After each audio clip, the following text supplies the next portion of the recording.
నాకు ఇష్టం లేదు, మీరు అంతంత బరువులు మోయడం నాకు ఇష్టం లేదు. ఆయన అంటున్నాడు, మీరు నా యొద్దకు కనుక వచ్చినట్టయితే, హల్లెలూయా, మీరు నా యొద్దకు వచ్చినట్టయితే మీ భారాలను నేను మోస్తా. గట్టిగా చప్పట్లు కొడదాం. మీ భారాలను నేను మోస్తా, మీ ఇరుకులను, మీ ఇబ్బందులను, మీ వ్యాధి బాధలను నేను మోస్తానంటున్నాడు అక్కడ. కానీ మనమే అర్థం చేసుకోకుండా మన ఇష్టానుసారమైనటువంటి మన మార్గాలలో మనం నడుచుకుంటూ దేవుని మాటకు వ్యతిరేకముగా నా భారాన్ని నేనే మోస్తా. హల్లెలూయా. మనం ఎంతో కాలం మొయ్యలేమండి, మనం ఎంతో కాలము మొయ్యలేం. ఈ భారం పాడుగాను, ఈ కష్టం పాడుగాను, ఈ శర పాడుగాను, ఈ నింద పాడుగాను, ఇవన్నీ నిందలండి. మనం మోయలేనటువంటి అప్పులు, ఈ వ్యాధి బాధలు, ఈ కష్టాలు, ఇవన్నీ కూడా ఆయన అంటున్నాడు, ఇవన్నీ మీకు తగవు. హల్లెలూయా. మీ భారాలు నేను మోయనికే నేను ఇంతవరకు ఇక్కడికి వచ్చాను నేను. అందుకే ఆయన అంటున్నాడు, ఒక భక్తుడు అంటున్నాడు ఇక్కడ, దావీదు రాసినటువంటి కీర్తన భాగంలో దావీదు గారు మాట్లాడుతున్నాడు, యెహోవా నా ప్రార్థన ఆలకించు. హల్లెలూయా. ఏమంటున్నాడు? నా ప్రార్థన, ఓ దేవుడా, ఓ యేసయ్యా, నా ప్రార్థన ఆలకించు, నా మొర విను. ఆలకించడం అంటే నా మొర వినుము. నీ మొర ఈ రోజులలో ఎవరు వినేవారు లేరు.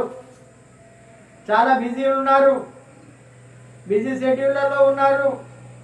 నీ మాట వినేవారు లేరు, నీ మాటను పట్టించుకునేటువంటి వారు లేరు.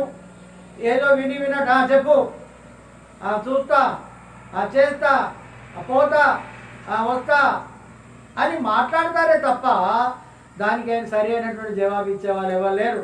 నాకు పని ఉన్నది, నేను పోవాలే, నేను పోయే ముందు నువ్వు ఏదో నాకు మాట చెప్తున్నావు. కానీ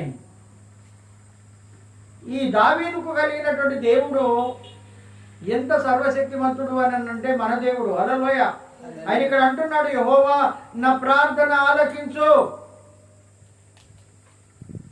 మన ప్రార్థన ఆలకించేవారు ఎవరు ఉండరమ్మా. మనం ఒంటరిగా ఉన్నప్పుడు మనమే కుమిలిపోవడం తప్ప, మనకు మనమే ఏడవడం తప్ప, మనకు మనమే అణుచుకోవడం తప్ప, ఒక్కొక్కసారి ఒంటరి సమయాలలో ఏంటి ప్రభువా నా పరిస్థితి, ఏంటి ప్రభువా నా కుటుంబ పరిస్థితులు, నెమ్మది లేనటువంటి పరిస్థితుల్లో నేను జీవిస్తున్నాను, అనేకమైనటువంటి ఆటుపోటుల మధ్యలో నేను జీవిస్తున్నాను అనేటువంటి సందర్భాలలో దావీదు అంటున్నాడు, అయ్యా నా ప్రార్థన ఆలకించు. హల్లెలూయా. ఒకసారి నా ప్రార్థన ఆలకించు. మరి ఆయన ప్రార్థన వినే దేవుడు కాడా? మన ప్రార్థనకు జవాబిచ్చే దేవుడు కాడా?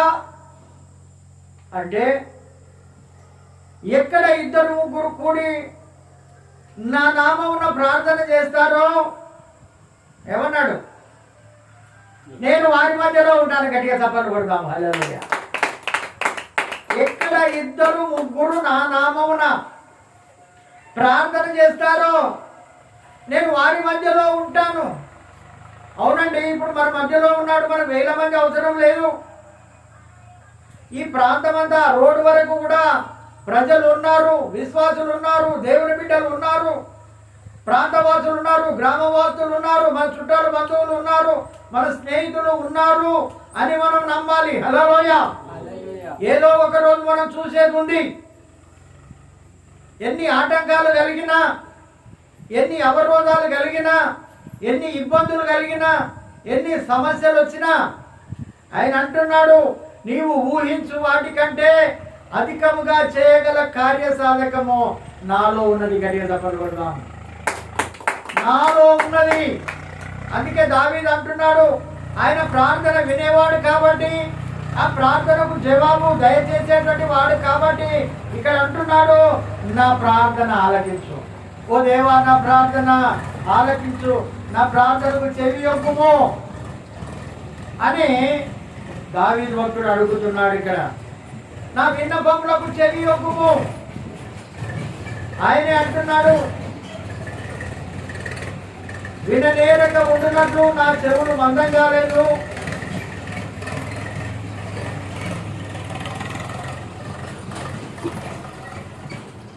నిన్ను స్వస్థపరచకుండానట్టు నా యొక్క హస్తము వరుసకాలే. వింటాడు మన దేవుడు. ఎంతో మంది ప్రార్థనలు చేస్తారు, మన ప్రార్థన వింటాడా అని ఎప్పుడు కూడా మనం అనుకోవద్దు. హల్లెలూయా. మన ప్రార్థన వినేటువంటి దేవుడు. అందుకే దావీదు అంటున్నాడు, ప్రార్థన వినువాడా, నా కన్నీరు తుడచువాడా, స్వస్థతనిచ్చువాడా, స్తోత్రము యేసయ్యా, ప్రార్థన వినువాడా. ప్రార్థన వినడమే కాదు బిడ్డలారా, మన కన్నీటిని కూడా చూసేటువంటి దేవుడే, మనకు స్వస్థతను కూడా ఇచ్చేటువంటి దేవుడు. ఆయన మాట వినకుండా, ఆయనతో స్నేహం చేయకుండా, ఆయనకు దూరంగా జీవిస్తూ ఉండి మనం ఎప్పుడో ఒకసారి ప్రార్థన చేస్తే ఆయన ఎక్కడ వింటాడమ్మా? అందుకే అంటున్నాడు ఇక్కడ, నా విన్నపములకు చెవి యొక్కుము. అయ్యా, ఎన్నో విన్నపాలు ఉన్నాయి, ప్రార్థన విజ్ఞాపనలు ఉన్నాయి, నువ్వు వినయ్యా. ఆయన అంటున్నాడు, నువ్వు ప్రార్థన చేస్తే నేను తప్పకుండా వింటాను బిడ్డ.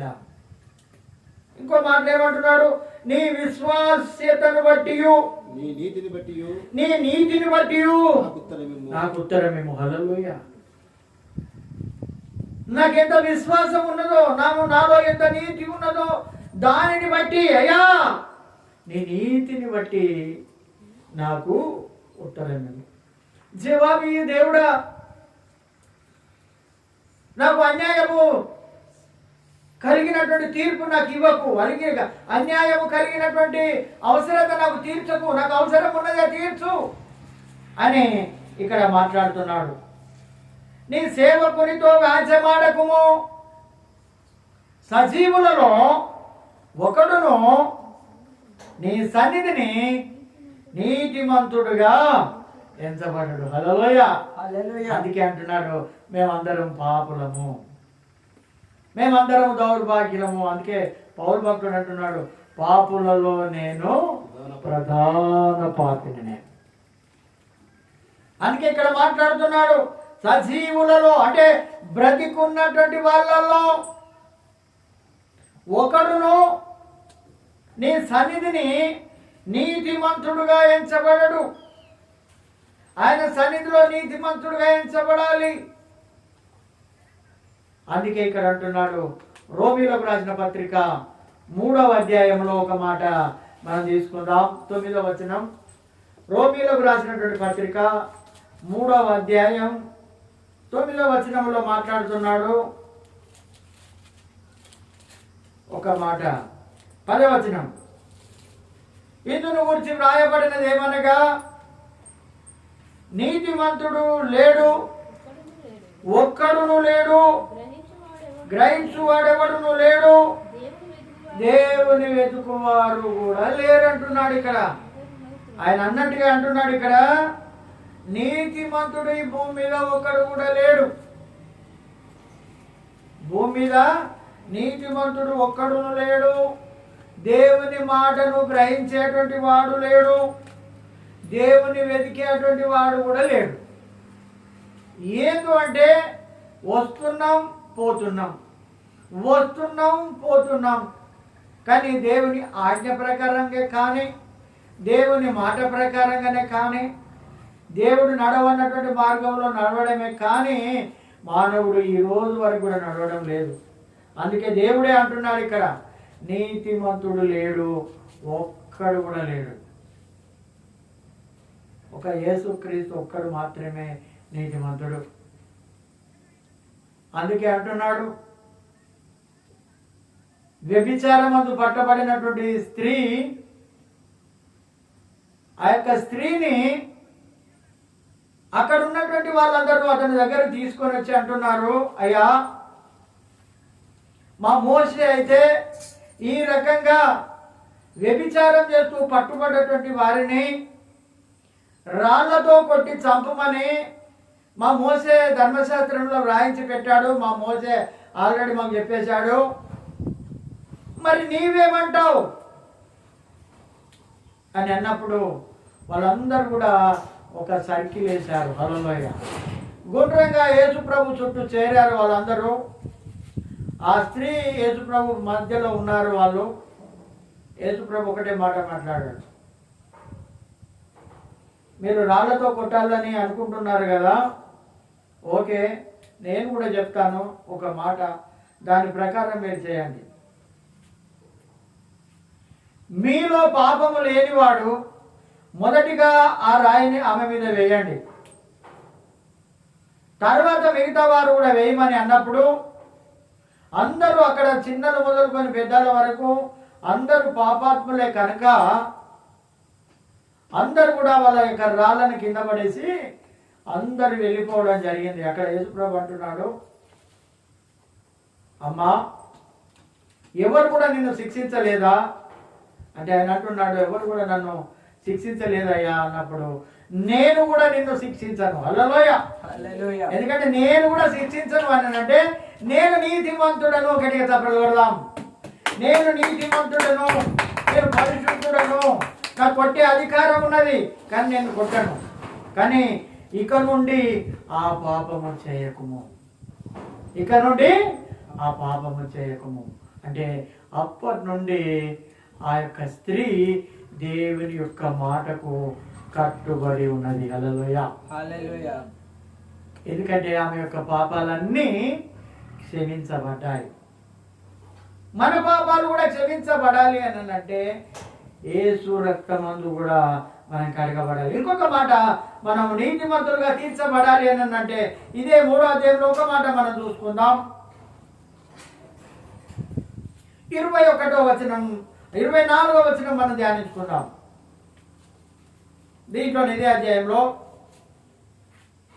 కాబట్టి నమ్మువారు ఆయన కృప చేతనే నమ్మేటువంటి వాళ్ళు ఆయనను నమ్మేటువంటి వాళ్ళు నమ్మాలి. హల్లెలూయా.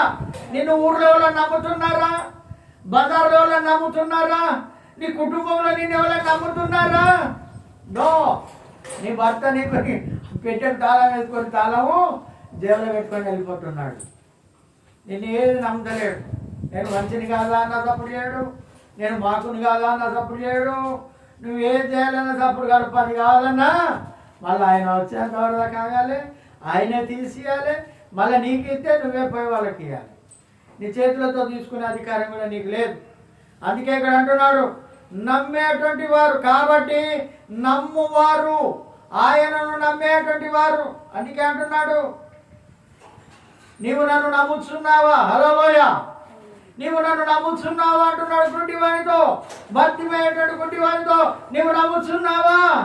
అయ్యా నేను నమ్ముతున్నానయ్యా, నేను ఇది చేయగలను నమ్ముతున్నావా? నేను నమ్ముతున్నానయ్యా, నేను కళ్ళిస్తానని నువ్వు నమ్ముతున్నావా? నేను నమ్ముతున్నావా? నమ్ముతున్నా. వెంటనే ఆయన కళ్ళు తెరవబడ్డాయి, గట్టిగా చప్పట్లు కొట్టాయి. హల్లెలూయా. అందుకే ఇక్కడ అంటున్నాడు, కాబట్టి నమ్మువారు ఆయన కృప చేతనే. హల్లెలూయా. ఆయన కృప కనికరములు మన మీద ఉండాలి.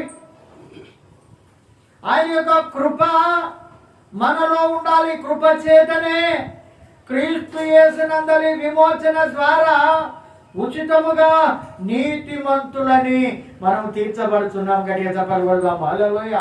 ఉచితముగా, ఫ్రీగా తీర్చడట మనను ఉచితముగా క్రీస్తు యేసునందలి విమోచన ద్వారా. క్రీస్తు యేసునందు విమోచన. హల్లెలూయా. హల్లెలూయా. అంటే క్రీస్తు యేసునందు మనలందరినీ ఆయన ఏం చేశాడనంటే విడిపించాడు, విమోచించాడు వాళ్ళందరూ. ఆయన రక్తంలో కడగబడినటువంటి వాళ్ళందరూ కూడా మనందరం విమోచించబడ్డాం. మనందరం కూడా విమోచించబడ్డాం, విడిపించబడ్డాం. మనందరి కోసం ఆయన క్రయధనముగా ఒకేసారి కల్వరి సిలువలో చెల్లించాడు. ఆయన రక్తాన్ని కార్చాడు. ఒక్క రక్తం పట్టు కూడా లేకుండా ఆయన కార్చి మనలందరినీ ఆయన ఏం చేశాడంటే నీతిమంతులుగా తీరుస్తున్నాడు. ఇక్కడ అందుకే ఇక్కడ అంటున్నాడు ఏదట విమోచన ద్వారా క్రీస్తు యేసునందలి విమోచన ద్వారా ఉచితముగా నీతిమంతులని తీర్చబడుతున్నాము. హల్లెలూయా. అందుకే యేసు ప్రభు ఒక సందర్భంలో ఒకసారి మత్తయి సువార్తలో మనం తీసుకున్నాం ఆ యొక్క మాటను. ఆయన అంటున్నాడు, నేను అందుకోసమే ఈ లోకానికి వచ్చాను, నేను అందుకోసమే అనేకులకు క్రయధనముగా నా ప్రాణమును ఇచ్చుటకు ఆయన వచ్చి ఉన్నాడని పరిశుద్ధ లేఖనాలలో వ్రాయబడినది. ఆ మాటను మనం ఒకసారి ధ్యానించుకుందాం.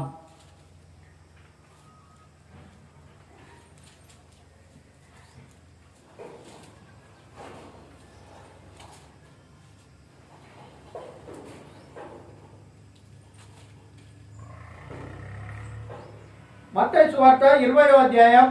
ఎందుకంటే క్రయధనము ద్వారా మనల్ని ఏ రకంగా ఆయన విడిపించాడన్న మాట మీద మనం చూసుకున్నాం. 20వ అధ్యాయం 28వ వచనంలో మనం ధ్యానించుకుందాం. అలాగే మనుష్య కుమారుడు పరిచారము చేయించుకొనుటకు నేను రాలే. హల్లెలూయా. నీతో నేను పని చేయించుకోనికి రాలే. మనం అనుకుంటాం కదా చర్చికి పోవడమే ఒక పని అనుకుంటాం మనం. ఆయన పని చేయడమే ఒక పని అనుకుంటాం మనం. మనతో పని చేయించుకోనికి ఆయన రాలే, మన పనులే ఆయన చేయడానికి వచ్చాడు ఇక్కడ. హల్లెలూయా. అందుకే అంటున్నాడు మనుష్య కుమారుడు పరిచారము చేయించుకొనుటకు రాలేదు గాని పరిచారము చేయుటకును అనేకులకు, అంటే దాంట్లో మనం కూడా ఉన్నాం. మన వల్ల అనేకులు అంటే మనం, నేను కూడా. హల్లెలూయా. నేను కూడా అనేకులకు ప్రతిగా, అంటే నాకు ప్రతిగా, నా పాపములకు ప్రతిగా కల్వరి సిల్వలో 24 సంవత్సరాల క్రితమే ఆయన సిల్వ వేయబడ్డాడు నా కోసం. హల్లెలూయా. నేను చేసినటువంటి పాపాలకు, నేను చేసినటువంటి అకృత్యాలకు, నేను చేసిన మోసాలకు, నేను చేసిన అబద్ధాలకు, నేను చేసినటువంటి ప్రతి ఒక్క దానికోసం ఆయన అంటున్నాడు అనేకులకు ప్రతిగా విమోచన క్రయధనముగా తన ప్రాణమునిచ్చుటకు నేను ఇచ్చుటకు నేను వచ్చాను. సపర్లు పెడదాం. ఆయన ఒట్టిగానే రాలేదైనా మీరందరూ రక్షించబడాలి, నేను ఒక్కనే చచ్చిపోతాను, నేను మీ అందరి పాపాల కోసం నేను చనిపోతానని ఆయన బ్రతికున్న కాలంలోనే చెప్పాడమ్మా. అందుకే ఇంకొక మాట కూడా ఒకసారి కొరింథీయులకు రాసినటువంటి పత్రికలో కూడా ఒక మాట మనం చూసుకుందాం. కొరింథీయులకు రాసినటువంటి పత్రికలో ఒక మాట మనం చూసుకుందాం. 7వ అధ్యాయం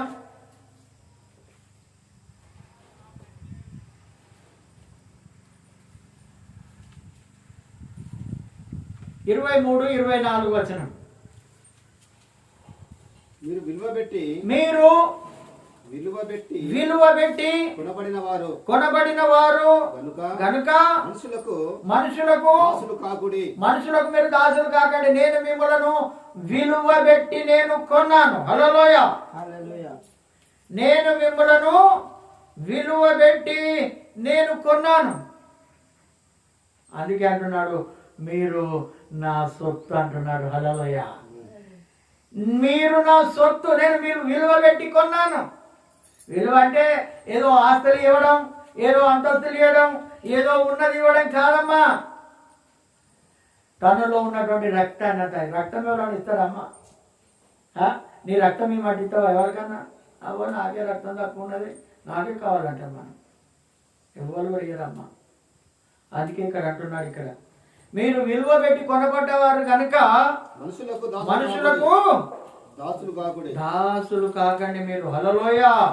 మీరు మనుషులకు దాసులు కాకండి, మిమ్మలను నేను విలువ పెట్టి నేను కొన్నాను, మిమ్మలను నేను కొన్నానని మాట్లాడుతున్నాడు ఇక్కడ. హల్లెలూయా.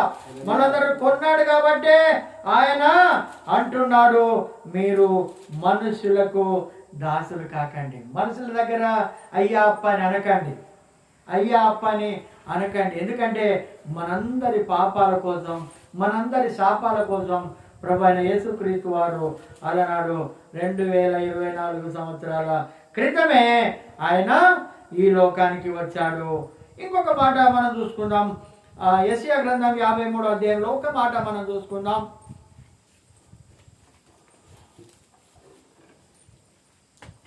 ఐదవ వచనం. మన అతిక్రమములను బట్టి అతడు గాయపరచబడ్డాడు, మన దోషాలను బట్టి కొట్టబడెను. మన సమాధానకర్త అయిన శిక్ష అతని మీద పడెను, అతడు పొందిన దెబ్బల చేత మనకు స్వస్థత కలుగుచున్నది. 4వ వచనం కూడా, నిశ్చయముగా అతడు మన రోగములను భరించెను. హల్లెలూయా. మన రోగములను, మన రోగాలు ఎందుకు పోతలేవంటే అంటే మనలో ఉన్న పాపం ఇంకా కడగబడతలేదు. మన కష్టాలు ఎందుకు పోతలేమంటే మనలో ఇంకా కొంత ఉన్నది, ఇంకా మురికి ఉన్నది, ఆ దరిద్రం ఉన్నది, కదా కడగబడతలేం. దేవుని మాటకు లోబడతలేం, దేవుని మాట వింటలేం, దేవుడు చెప్పినటువంటి మార్గంలో మనం నడవలేకపోతాం. ఇక్కడ రీల్ సబ్ అనేది బాగా రాకుంటే రీల్ సబ్ కాదు, నేను వేరే సబ్ తోటి రాకుతానని వేరే సబ్ తోటి రాకుతాను. మనది మనమే అనుభవిస్తున్నాం ఈరోజు. హల్లెలూయా. అందుకే ఆయన అంటున్నాడు ఇక్కడ, ఆయనకు మొరపెట్టుకుంటున్నాడు, ఆయనకు మొరపెట్టుకుంటున్నాడు. ఏమంటున్నాడు అంటే, సజీవులలో ఒకడును కూడా నీ సన్నిధిని నీతిమంతుడుగా కనపడడు. హల్లెలూయా. మరి ఆయన బిడ్డలైనటువంటి మనలను కూడా ఆయన నీతిమంతులుగా చేయనికి కారణం ఏంటిదని అంటే, ఆయన రక్తములో మనము కడగబడ్డాము కనుక. ఆయన అంటున్నాడు ఇక్కడ 3వ వచనంలో, శత్రువులు నన్ను తరుముచున్నారు, వారు నా ప్రాణమును నేలబడగొట్టుచున్నారు, చిరకాలం కిందట చనిపోయిన వారితో పాటు గాఢాంధకారములో నన్ను నివసింపజేయుచున్నారు. హల్లెలూయా. శత్రువులు మనల్ని పడగొట్టాలని చూస్తా ఉన్నాడు, రోగం కూడా మనల్ని పడగొట్టాలని చూస్తా ఉన్నది. అందుకే అంటున్నాడు, శత్రువు. మనకు శత్రువు ఎవరని అంటే మన శరీరమేనండి. మన శరీరం మన మాట వినదు. మన శరీరము ఇప్పుడు ఓకే, వాక్యం చెప్పినప్పుడు, పాటలు పాడినప్పుడు, ఆరాధించినప్పుడు, స్తుతించినప్పుడు ఆహా ఓహో ఆహా ఆహా ఎంత సంతోషం, ఎంత ఆనందం అని మన గంతులు వెళ్తాం. కానీ మనం ఒంటరిగా ఉన్నప్పుడు మన శరీరంలో ఉన్నటువంటి రుగ్మతలు మనం చూడాలి. అందుకే దేవుడు అన్నాడు, నరుడు ఒంటరిగా ఉండడము మంచిది కాదు, నువ్వు ఎలాంటి వ్యక్తివైనా. అందుకే ఇక్కడ అంటున్నాడు, శత్రువులు మనల్ని తరుముతున్నారు, మన శరీరమే మనల్ని తరుముతా ఉన్నది. ఎవరో శత్రువులు దూర ప్రాంతంలో లేరు, వారు నా ప్రాణమును నేల పడగొట్టుచున్నారు. ప్రాణాన్ని ఏం చేస్తుంది? నేల పడగొడుతున్నారు. హల్లెలూయా. అందుకే యేసయ్య అంటున్నాడు, తమ్ముడు ఇప్పుడైతే నేను చనిపోతున్నానురా, ఇప్పుడు చనిపోతున్నాను, నీ అన్నం నాకు ఈరా, ఆ చిక్కుడుగాయల కూర, ఆ వంటకము అది నాకు ఈరా, నేను తిని నేను తెప్పరిల్లుతాను. ఈ అన్నం నీకు ఇవ్వాలంటే నీ జ్యేష్ఠత్వం నాకు ఇవ్వాలి. ఇస్తారా, నేనే చనిపోతున్నాను, ఈ జ్యేష్ఠత్వంతో నాకే పని, నీది నువ్వే తీసుకోరా, అదైతే నాకు ఈరని అంటే శరీరంలో ఉన్నటువంటి కోరిక నెరవేర్చుకున్నాడు.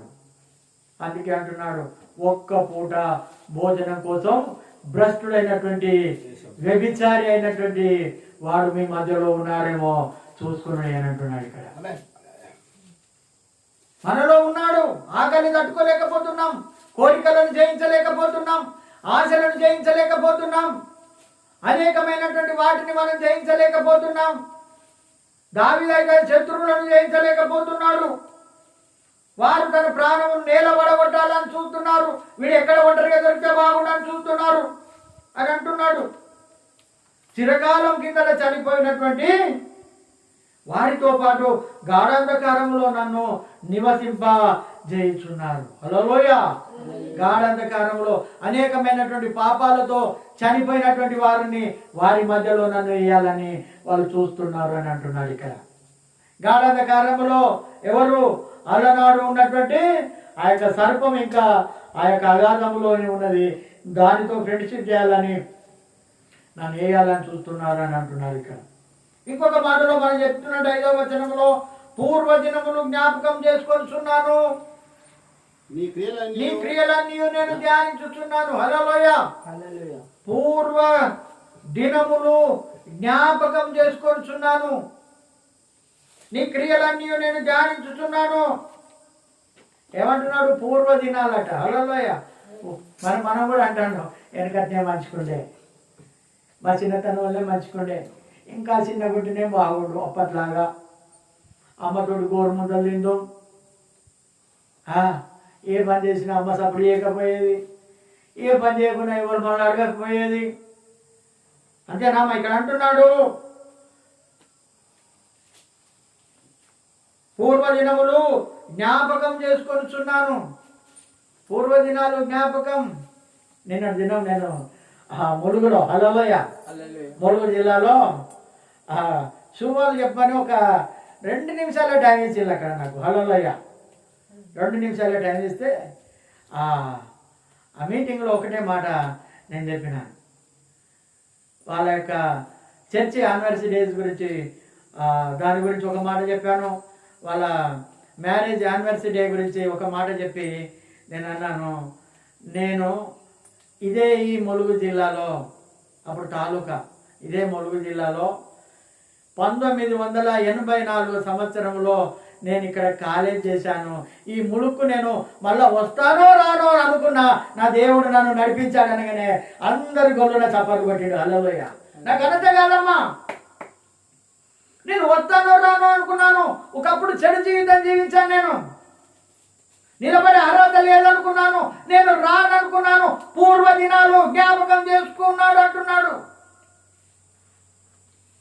ఎలా జీవించాం, ఎలా బ్రతికాం అంటారు ఒక్కొక్కడు. మా అమ్మ నాన్న ఉన్నప్పుడు బాగా ఉంటున్నాయి, నేను వాళ్ళు పోయారు, నేను భార్య చేతిలో పడ్డాను, నా పని అయిపోయింది. నా భర్త చేతిలో నేను పడ్డాను, నా పని అయిపోయింది. సుఖమే లేదు. కానీ పూర్వదినాలలో నేను ఏ రకంగా జీవించానో అది ఆయన అంటున్నాడు ఇక్కడ. దావీదు అంటున్నాడు ఇక్కడ, పూర్వదినములు జ్ఞాపకం నేను చేసుకుంటున్నానయ్యా, నీ క్రియలన్నీ నేను ధ్యానిస్తున్నాను. ఒక భక్తుడు అంటున్నాడు, దావీదు ఒక చీకటి రూమ్ వేసుకున్నాడట, ఒక గుడిసె. అంత పెద్ద రాజు అయినప్పటికీ ఆ చీకటి రూములోనికి కనీసం వారానికి ఒక రోజు, 15 రోజులకు ఒక రోజు, నెల రోజులకు ఒకసారి ఆ రూములకు వెళ్ళి అటువంటి వాడట. కానీ జాగ్రత్తగా వినండి అమ్మా, మన పూర్వదినాలు మరి జ్ఞాపకం వేసుకొని దానిలో వస్తూ ఉంటే ఇక్కడ ఉన్నటువంటి జనాలు, ఆయన దగ్గర ఉన్న మంత్రులు, ఆయన దగ్గర ఉన్నటువంటి వాళ్ళు అందరూ అడుగుతున్నారు దావీదును. అందరూ అడగలేరు కదా అమ్మ. ఒక వ్యక్తి అడుగుతున్నాడు, ఏంటయ్యా నువ్వు ఎప్పుడు చూసినా కానీ ఆ గుడిసెలోనికి పోయి ఎందుకు వస్తావయ్యా, నువ్వు ఎందుకు ఆ గుడిసెలోనికి వెళ్తావు అని అన్నప్పుడు, నువ్వు కూడా రావాలని ఉన్నదా అంటే, నేను కూడా వచ్చి చూస్తానయ్యా. ఒకరోజు అతను తీసుకొని పోయినప్పుడు అతను గొర్రెలు కాసినటువంటి కర్ర ఉన్నదట. గట్టిగా చప్పట్లు కొడదాం. హల్లెలూయా. తన దీన స్థితి, తను అప్పుడు వేసుకున్నటువంటి ఆ బట్టలు, అతడు అనుభవించినటువంటి ఆ స్థితి దాంట్లో ఉన్నదట. అప్పుడు నేను నా పాత జీవితాన్ని 1 పావు గంట నేను ఇక్కడ ఏడ్చి, నా దేవునికి అయ్యా ఇంత పాత జీవితం నాది, ఇప్పుడు గొప్పవాడిగా నన్ను చేశావు. నా పూర్వదినములు ఆ రకంగా ఉన్నాయ్యా, నా పాత జీవితం ఆ రకంగా ఉన్నది. గొర్రెల దొడ్డిలో ఉండవలసినటువంటి నన్ను ఒక రాజుగా చేసింది. ఇవేనయ్యా నాకు. హల్లెలూయా.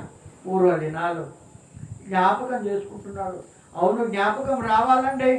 జ్ఞాపకం అంటే చెడు పనులు చేసిన జ్ఞాపకంలోనికి రావకూడదు. ఎంత అప్పుడు అంటున్నాడట, అమ్మా నీ జీవితాన్ని నువ్వు మర్చిపోతలేవయ్యా. హల్లెలూయా.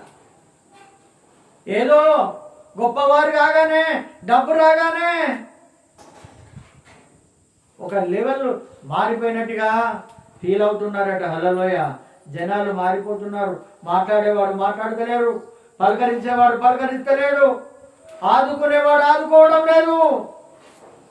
పూర్వపు దినాలను ఏం చేస్తున్నాడు? నేను జ్ఞాపకం చేసుకున్నాను. మనం జ్ఞాపకం చేసుకుంటున్నామా అమ్మ? నా పరిస్థితి ఇట్లా ఉండే, నా బ్రతుకు ఇట్లా ఉండే, నా జీవితం ఇట్లా ఉండే, ఎంతటి వాడిని.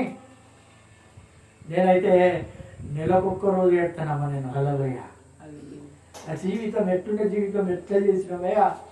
ఇంత సుఖమైనటువంటి జీవితం నాకు ఎట్లా వచ్చిందయ్యా అంటే నేను ఇప్పటి కూడా చెప్తున్నాను. రే దేవుని బిడ్డలారా, సంఘస్థులారా, నాతోటి విశ్వాసులారా, సేవకులారా, నా జీవితం నేను మాత్రం మనసాల పడుకొని ప్రార్థన చేసేదమ్మా. అయ్యా నా పరిస్థితి ఏంటి? నా బ్రతికి ఏంటి? నా జీవితం ఏంటి? నేను ఎలా బ్రతకాలి? ఇంటర్మీడియట్కి వచ్చాను, ఏ పని చేసాక కాదు. ఇప్పటి కూడా నేను ఏం పని చేయనమ్మా. ఎవరికైనా పని చెప్తే కానీ నేను చేయను. నాకు చేయరాదు, చేయబుద్ధి కాదు, చాట కాదు. ఒక రకంగా చెప్పాలంటే నాకు అలవాటే లేదు ఏదైనా పని చేయాలని అంటే. అలాంటిది 30 సంవత్సరాలు నౌకరిగా చేసి నువ్వు నాకే తెలియదు. యాకోబు చెప్పుకుంటే నేను నవ్వు కూడా పోతుంటాను. నిజంగానే యాకోబు రియల్గా ఎట్లా చేశానో నాకైతే తెలియదు. నేను ఇంట్లో ఎట్లా ఉన్నానో నా ఉద్యోగంలో కూడా అట్లే ఉన్నా నేను. కానీ నా పాతకాల జీవితం వీల్చిందంటే నేను ఎప్పుడో పెంట కుప్పలకి, ఎప్పుడో నేను సమాధిలోనికి నేను వెళ్ళిపోవాలమ్మా. అంత పరిస్థితి నాది,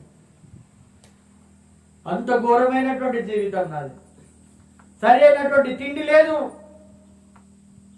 సరి అయిన విధంగా నన్ను ఆదుకునేటువంటి వాళ్ళు లేరు, పలకరించేటువంటి వాళ్ళు లేరు, తిన్నవా అని అడిగేవారు లేరు, ఉన్నవా అని అడిగేటువంటి వారు లేరు. పూర్వపు దినాలు జ్ఞాపకం వచ్చిందంటే చాలా ఏడిపోతుందమ్మా. నాకు చాలా దరిద్రాన్ని అనుభవించాను నేను. అందుకే దేవుడు ఈ రకంగా నన్ను వాడుకుంటున్నాడు. ఆయన ఎంత దరిద్రం అని అంటే నిజంగా కూడా చెప్పుకోలేనటువంటి బాధలతో, అనేకమైనటువంటి సమస్యలతో నేను చెడు అలవాట్లకు అలవాటు అయిపోయాను. నేను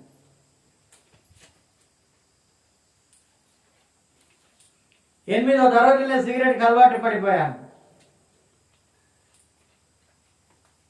నా పరిస్థితుల ప్రభావం. అందుకే ఇక్కడ అంటున్నాడు, పూర్వపు దినములు జ్ఞాపకం చేసుకొని వచ్చున్నాను. జ్ఞాపకం చేసుకోవాలండి. నా కొడుకుల బిడ్డలకు చెప్పాలి నేను, అరే నా జీవితంలో నేను చాలా అనుభవించాను రా, నా మాట వినండి. ఇప్పుడు ఒకటేసారి నేను ఈ లెవెల్కి రాలేదురా. నిన్న కూడా ఒకసారి కలిశాడు. ఆయన కొడుకు చనిపోయిందట. ఆయనకు 2,50,000 జీతం, దాదాపు 3 లక్షల దాకా జీతం ఉంటుందమ్మా. ఎక్కడ చెప్తాను సార్ అంటే నేను హైదరాబాద్లో చెప్తానయ్యా, ఇక్కడ ఉంటే నా కొడుకు జ్ఞాపకాలే కనబడుతున్నాయి, నేను అక్కడ ట్రాన్స్ఫర్ చేసుకొని వెళ్ళిపోయినా. నేను అంటే ఎలా చనిపోయాడు? యాక్సిడెంట్లో చనిపోయాడు. అన్నీ మంచిగానే చూసుకుని అన్ని చేసిన. నువ్వేం చేస్తాను అని అంటే నేను రివిజన్ చేసిన సార్, జాబ్ రివిజన్ చేసిన కొడుకు ఇచ్చి నేను దేవుడి సేవ చేస్తానని చెప్పిన. ఆయన నమ్మడు, అయినప్పుడు వాళ్ళు ఎవరు ఎరకలోళ్ళు. వాళ్ళు ఎందుకు చెప్తున్నానంటే పూర్వదినాలు మనకు చాలా అవసరం అమ్మా. ఎప్పుడు కూడా మన పాత జీవితాన్ని ఎప్పుడు కూడా మర్చిపోకూడదు. ఈ రోజు నేను సుఖంగా బతుకుతాను కదా, ఇక నా పాత జీవితం అవసరం ఎప్పుడు అనుకోవద్దు మనం. అది మనకు కావాలి. అక్కడ నుండి కదా ఇక్కడ నిలబెట్టింది ఆయన. ఇప్పుడు ఎవరైనా ఒక 2,000 ఇస్తారా మనకు పనికి పోతే? అందాలి మనం అనుకున్నాం. ఎవరు అడుగుతారా? మరి దేవాది దేవుడు నన్ను ఎంత కనికరించవచ్చు, ఎంత కాపాడవచ్చు అంటే నాకు తెలివి అని నేను చెప్తాలేనమ్మా. ప్రార్థన చేయాలి. ప్రార్థనతోటే మనకి ఇవన్నీ సాధ్యం. అందుకే దావీదు అంటున్నాడు, ఏమంటున్నాడు అంటే పూర్వదినములు జ్ఞాపకం చేసుకొనిచున్నాను, నీ క్రియలన్నీ నేను ధ్యానిస్తున్నాను. హల్లెలూయా. నువ్వు చేసినటువంటి క్రియలయ్యా, ఎన్నో అద్భుతాలు చేశావు, ఎన్నో ఆశ్చర్య కార్యాలు చేశావు, ఎన్నో మరుపులకరమైనటువంటి జీవితం ఉన్నప్పటికీ కూడా ఒక సరి అయినటువంటి మార్గం నాకు వేసావయ్యా అని ఇక్కడ చెప్తున్నాడు. నేను నీ చేతుల పని యోచించుతున్నాను. హల్లెలూయా. నీ చేతి పని నేను యోచిస్తున్నాను. ఆహా, ఇన్ని సపోర్ట్ ఉంటే ఈ మందిరం నిలబడ్డది. ఆకాశానికి ఏ సపోర్ట్ లేకుండా నిలబడుతుందయ్యా. నేను దాని గురించే నీకు ఇంత తెలివి ఉన్నదయ్యా, ఎంత జ్ఞానం ఉన్నదయ్యా. శూన్యంలో భూమిని వేలాడి తీసినవయ్యా. సూర్యచంద్ర నక్షత్రాలు దేని మీద ఆధారం ఉన్నాయా? వాటి గురించి దేవుని క్రియలను కూడా ఆయన ధ్యానిస్తున్నాడమ్మా. యోచన చేస్తున్నాడు, ఆలోచన చేస్తున్నాడు.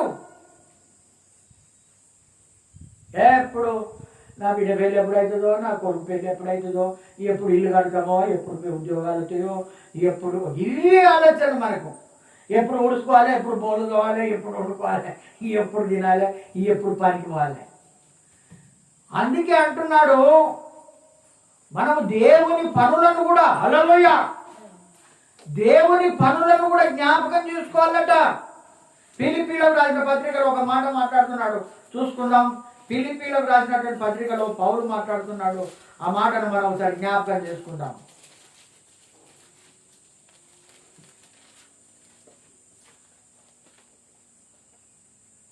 రెండో అధ్యాయం 21వ వచనం, పేజ్ నంబర్ 179. అందరూ తమ సొంత కార్యాలనే చూసుకుంటున్నారు. హల్లెలూయా. బాయికాడికి పోరా, అక్కడెట్టున్నదో, ఇక్కడెట్టున్నదో, ఇదెట్టున్నదో, అదెట్టున్నదో, సొంత కార్యాలు, సొంత పనులు మాత్రమే చూసుకుంటున్నారు. సొంత పని, ఉద్యోగం సొంత పని, వ్యాపారం సొంత పని. యేసుక్రీస్తు కార్యములను చూడరు. ఎవరు చూడరమ్మా? హల్లెలూయా. యేసుక్రీస్తు కార్యాలు చూడరు, ఆయన చేసే అర్థ కార్యాలు చూడరు. ఏదో పోతున్నవాటే పోతున్నాం, వస్తున్నవాటే వస్తున్నాం. ఎందుకు మనం ఏ రకంగా ఉంటున్నాం? చాలా ఉన్నాయమ్మా ప్రాబ్లాలు.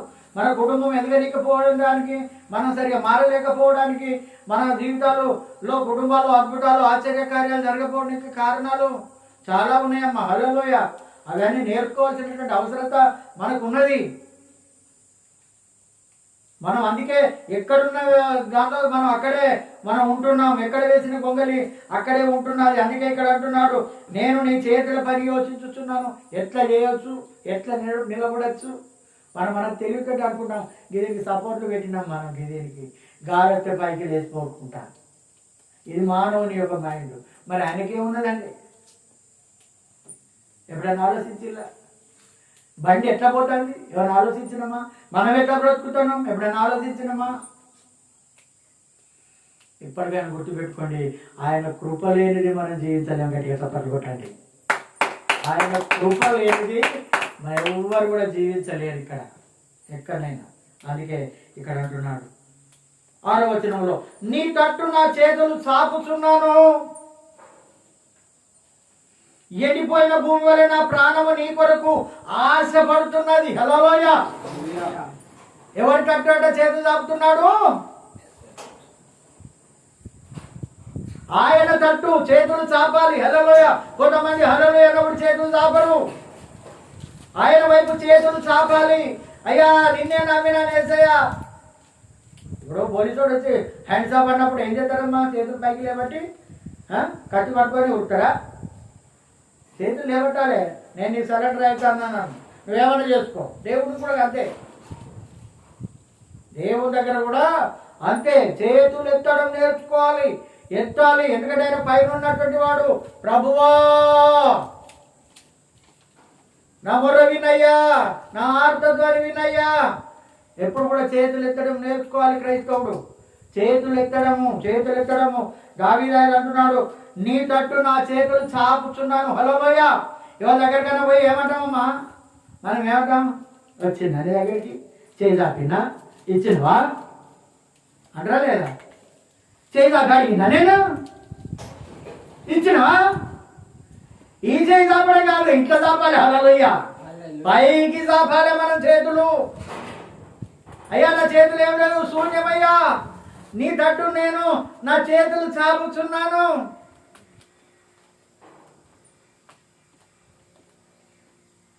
అందుకే ఇక్కడ అంటున్నారు, నీ తట్టు నా చేతులు చాపుచున్నాను, ఎండిపోయిన భూమి వల్లే నా ప్రాణము ఆశపడుతూ ఉన్నది. హల్లెలూయా. ఎండిపోయిన భూమికి ఏం కావాలమ్మా? వర్షం కావాలి. హల్లెలూయా. ఎండిపోయిన భూమికి ఏం కావాలి? మనం ఎండిపోయినామా, పచ్చగున్నామా? ఇళ్ళల్లా ఎవరైనా పచ్చగున్న వాళ్ళు ఉన్నారా? సమస్య లేకుండా ఉన్నారా? బాధ లేకుండా ఉన్నారా? ఇరుకు లేకుండా ఉన్నారా? అప్పు లేకుండా ఉన్నారా? రోగాలు లేకుండా ఉన్నారా? నో.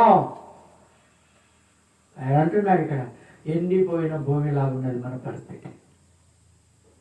ఎండిపోయిన భూమి. నేనేం చేస్తాను, నా చేతులు ఏమున్నది అంటున్నాను. నేనేం చేస్తాను, నా చేతులు ఏమున్నది, నాకు ఎక్కడి నుంచి వస్తాయి, నాకు ఎవరు ఇస్తారు? ఇదే కదా మనం మాట్లాడేది. నేను చేయగలుగుతానా, నాకు వస్తుందా? దేవుని మీద ఆధారపడడం నేర్చుకోవాలని ప్రియ దేవుని బిడ్డలారా. ఇప్పటికైనా మనుషుల సాయం వ్యర్థం. ఇలా పెడతాడు, రేపు ఎత్తేస్తాడు. అందుకే ఇక్కడ అంటున్నాడు, ఏమంటున్నాడు అని అంటే, ఎండిపోయిన భూమి వలె నేనున్నానయ్యా.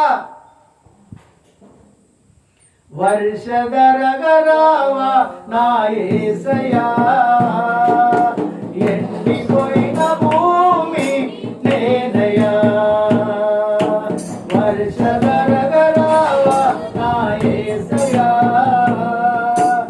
ఎండిపోయిన భూమి నేనయ్యా.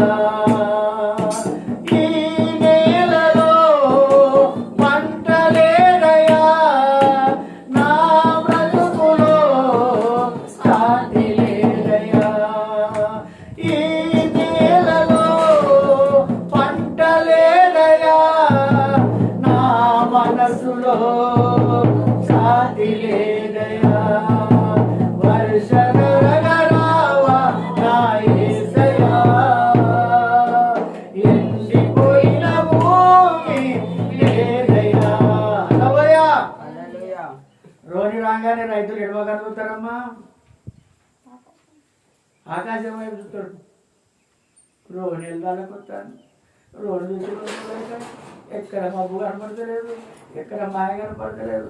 రోడ్లో వెళ్ళాడు, ఎండలు ఎట్లుంటాయమ్మా? భయంకరంగా ఉంటాయి. హల్లెలూయా. ఇంకా చాలా ముందున్నది మనకి. ఇంకా ఆయన అంటున్నాడు, ఎండిపోయిన భూమి వలె నేనున్నానయ్యా. నా పరిస్థితి అట్లా ఉన్నది.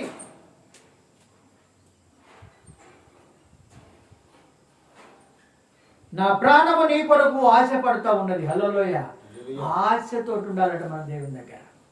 ఆశతోటి. మనకు 1000 రూపాయలు అవసరం ఉన్నాయి. ఎవరన్నా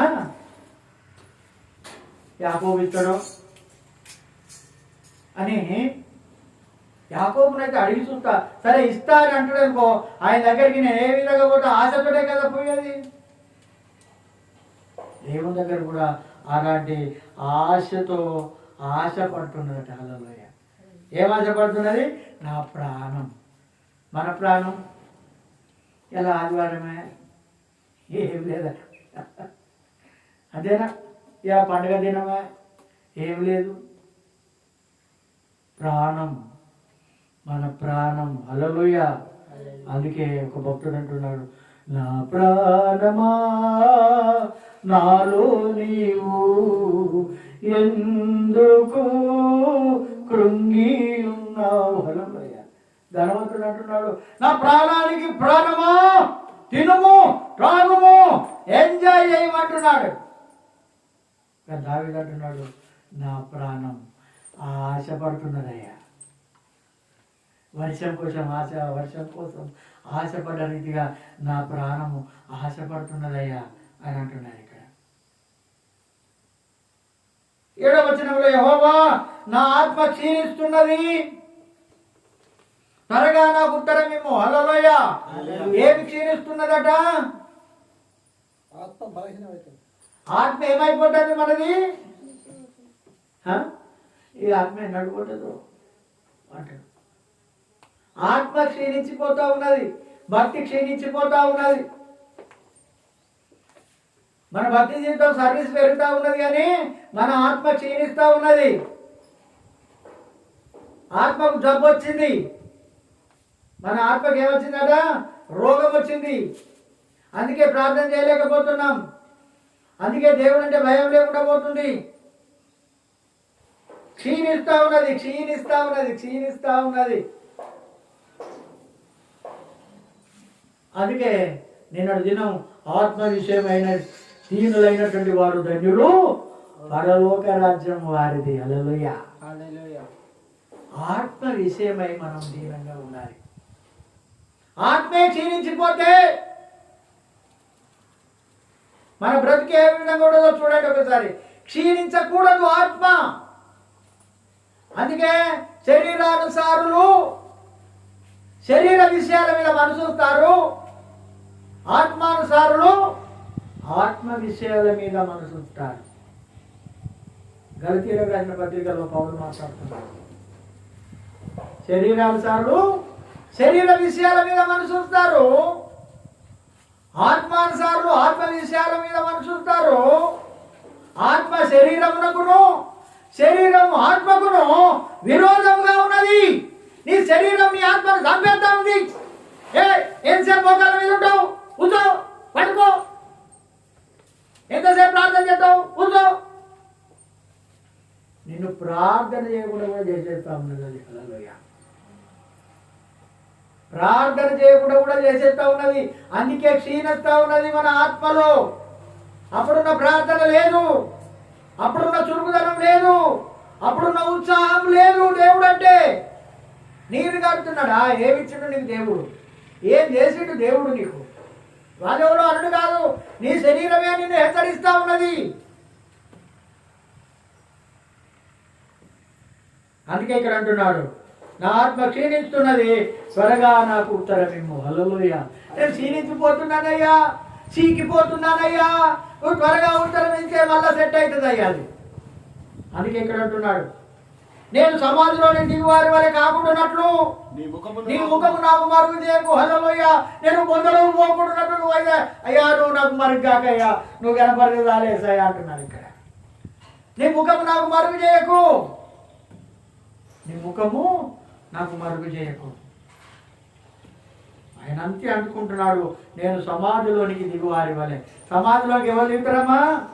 చనిపోయిన వాళ్ళు దిగుతారు. లేకు దిగువారి వలె కాకుండానట్లు నీ ముఖము నాకు మరుగు చేయకము. కనుక నువ్వు కనుక నన్ను చూసావంటే నేను బ్రతుకుతా. హల్లెలూయా. అందుకే నీ మాట చాలయ్యా, నీ చూపు చాలయ్యా, నీ తోడు చాలయ్యా, నీ మాట చాలయ్యా, నీ ఉంటే నాకు చాలు యేసయ్యా.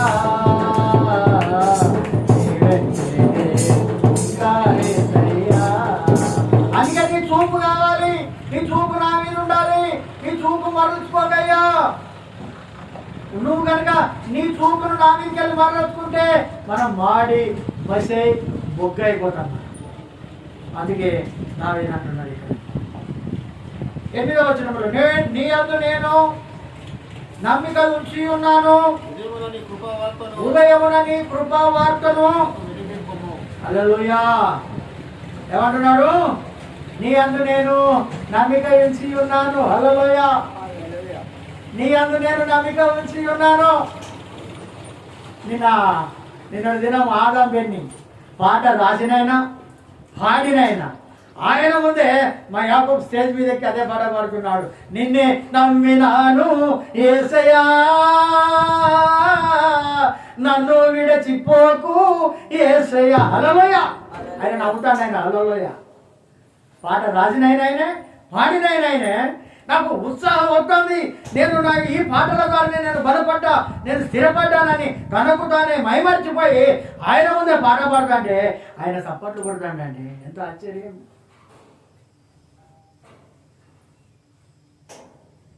దావీదు కూడా అంటున్నాడు, నేను నిన్నే నమ్మాను. ఆ నమ్మితే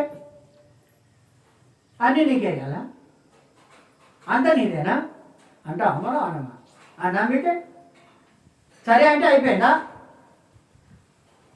అందుకే అంటున్నాడు ఇక్కడ, అందుకే ఇక్కడ అంటున్నాడు నీ అందు నేను నమ్మిక ఉంచున్నాను. అందుకే అంటున్నాడు దేవుడు, నమ్ముట నీ వలనైతే నమ్మువానికి సమస్తము సాధ్యము.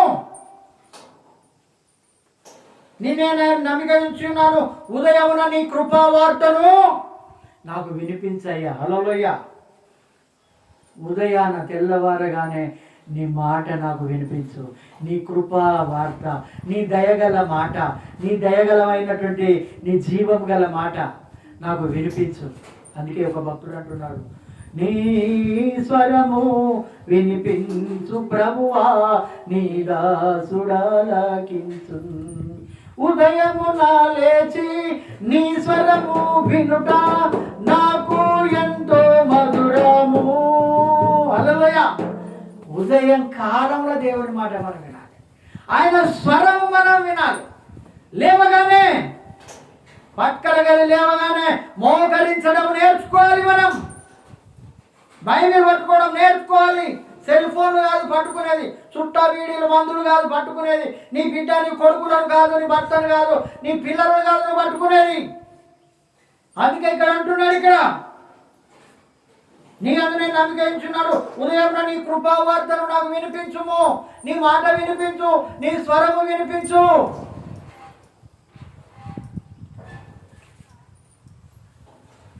అందుకే సమీయులు అంటున్నాడు, అయ్యా నువ్వు మాట్లాడు అని నీవే అయితే నువ్వు నాతో మాట్లాడేసాయా. హల్లెలూయా.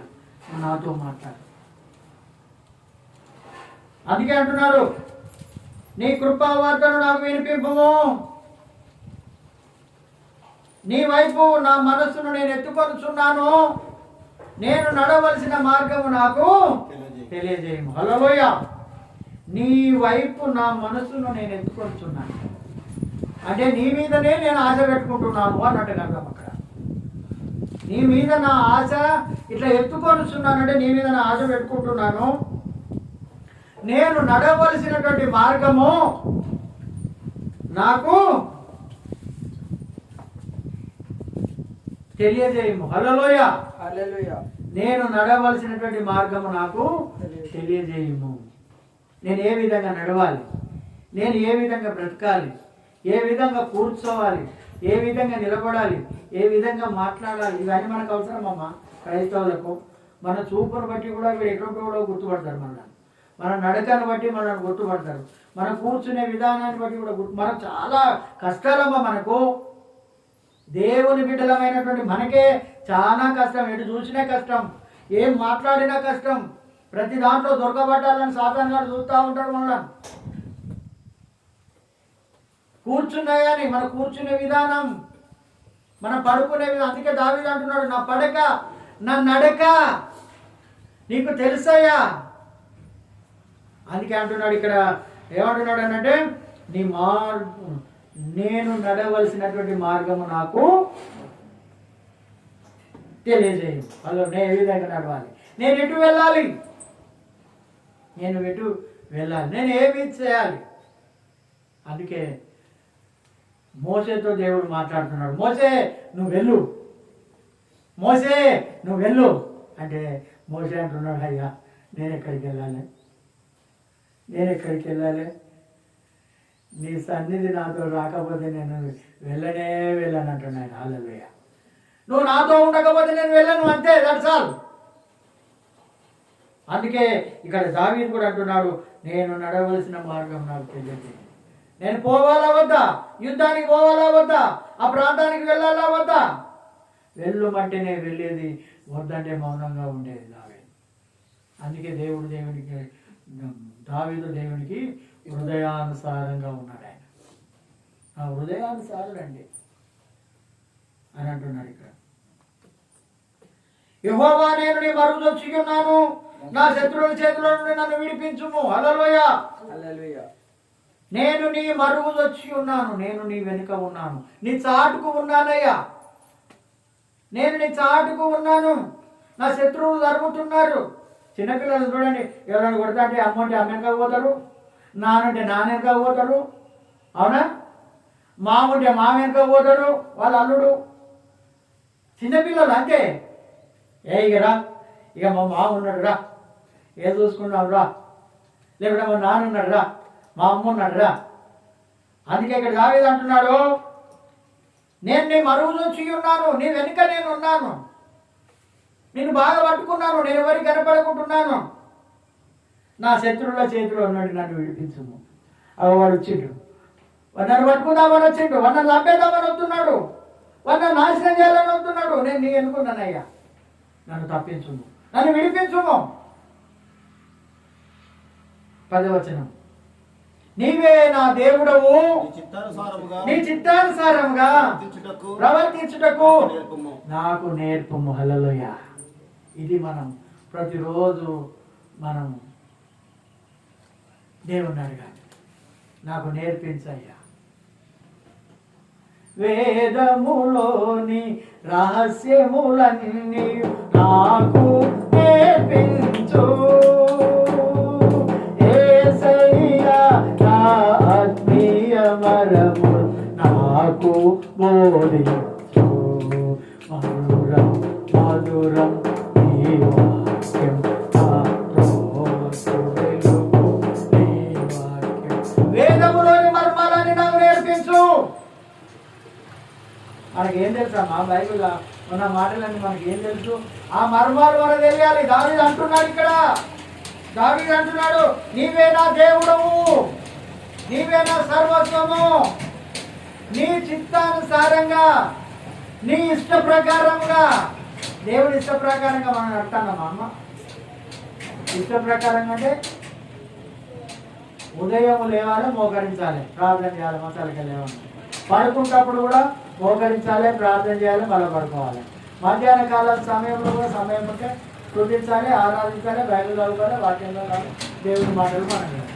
అందుకే దేవుడు అంటున్నాడు ఇక్కడ, అందుకే ఈయన అంటున్నాడు, నీవే నా దేవుడవు, నీ చిత్తానుసారంగా ప్రవర్తించుటకు, నీ చిత్తానుసారంగా నేను ప్రవర్తించాలి. హల్లెలూయా. అందుకే అంటున్నాడు, మన ప్రవర్తన, నా ప్రవర్తన, నా ప్రవర్తన, మన ప్రవర్తన, మనందరి ప్రవర్తన ప్రవర్తించుటకు నేను ఏ విధంగా ప్రవర్తించాలి, ఇది చేయాలా వద్దా, ఇటు చూడాలా వద్దా, ఇలా మాట్లాడాలా వద్దా, ఇటు పోవాలా వద్దా, ఈ రకంగా ప్రవర్తన. అందుకే అంటున్నాడు, నీ చిత్తాన్ని అంటే నీ ఇష్టానుసారంగా ప్రవర్తించుటకు నాకు నేర్పు, నాకు నేర్పు అయ్యా, నాకు నేర్పించు. అన్నం మన తల్లి వండ నేర్పితేనే మనం నేర్పడుతున్నాం, వండవుతుంది అంటేనా కాదమ్మా? ఏదైనా పని ఎక్కువ పైన లేకుంటే రేపు ఒకళ్ళు చూసైనా మనము నేర్చుకుంటాము. కానీ ఇక్కడ అంటున్నాడు, నీవే నాకు నేర్పాలి. హల్లెలూయ. మానవుడు కాదు నాకు నేర్పించవలసింది. అందుకే అంటాడు, దయగల నీ ఆత్మ సమభూమి గల ప్రదేశం అందు నన్ను నడిపించును గాక. హల్లెలూయ. దయగల నీ ఆత్మ, ఆయన ఆత్మ ఎలాంటిదట? దయగల ఆత్మ, దయగల ఆత్మ, కనికరము గల ఆత్మ, ప్రేమ గల ఆత్మ. దయగల నీ ఆత్మ సమభూమి గల ప్రదేశమందు, సమభూమి గల ప్రదేశమందు నన్ను నడిపించును గాక. సమభూమి అంటే, సమభూమి అంటే సమానంగా ఉన్నటువంటి భూమి, సమానంగా ఉన్నటువంటి భూమి మీద నన్ను నడిపించు. సమానంగా ఉన్నటువంటి భూమి, సమానంగా భూమి అంటే ఎలాంటి వంకలు, వాగులు, ఎత్తులు, వంపులు, ముండ్లు, రాళ్ళు ఎలాంటి లేదని, అంటే ఎలాంటి పాపము, ఎలాంటి దోషము, ఎలాంటి అతిక్రమము, ఎలాంటి లేని భూమి మీద నన్ను నడుపుము అంటున్నాడు. సమ భూమి గల, సమానంగా ఉన్నటువంటి భూమి మీద నన్ను నడుపు, సమానంగా భూమి మీద నన్ను నడిపించు. ఎత్తు వంపులు అంటే పాపమే, ముండ్లు రాళ్ళు అంటే పాపమే, చెత్త చెదారం అంటే పాపమే. సమభూమి, సమభూమి సమానంగా ఉన్న భూమి మీద నడిపితే మనం సమభూమి మీద కనుక మనం నడితే మనకు పోటరాయి తగలదు.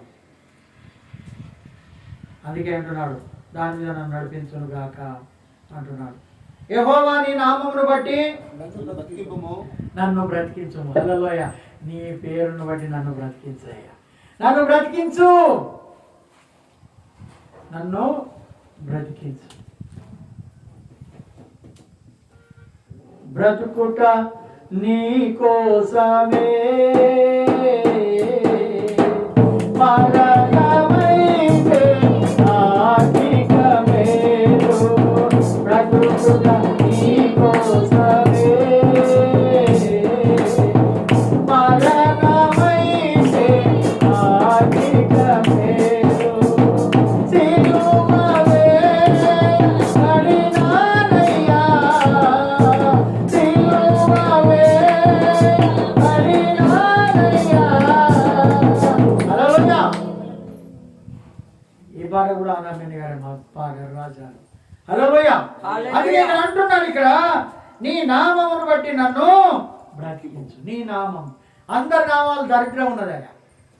ఏ నామం సరైనటువంటి నామం కాదు. యేసు నామమే జయకరమైనటువంటి నామం. యేసు నామంలో రోగాలు పోతాయి, యేసు నామంలో దయ్యాలు పోతాయి, యేసు నామంలో స్వస్థత కలుగుతాయి, యేసు నామంలో సమాధానం ఉంటుంది, యేసు నామంలో శాంతి ఉంటుంది, యేసు నామంలో నెమ్మది ఉంటుంది. ఇక అందుకే అంటున్నాడు, నీ నామమును బట్టి నన్ను బ్రతికించు, నీ పేరు మీద నన్ను బతకని. హల్లెలూయా. కొందరు అంటాం నీ పేరు మీద నన్ను బతకని, అది మంచి చోపటి కాదు అది. హల్లెలూయా. అందుకే ఇక్కడ అంటున్నాడు, ఇక్కడ నీ నామమును బట్టి నన్ను బ్రతికింపుము, నీ నీతిని బట్టి నా ప్రాణమును శ్రమలో నుండి నన్ను తప్పించుము. హల్లెలూయా. కష్టాల నుంచి నన్ను తప్పించుము, బాధల నుండి నన్ను తప్పించుము, ఇరుకుల నుండి నన్ను తప్పించుము, రోగాల నుంచి నన్ను తప్పించుము, అప్పుల నుండి తప్పించు, తప్పించు తప్పించు తప్పించు తప్పించు, దరిద్రము నుండి తప్పించు.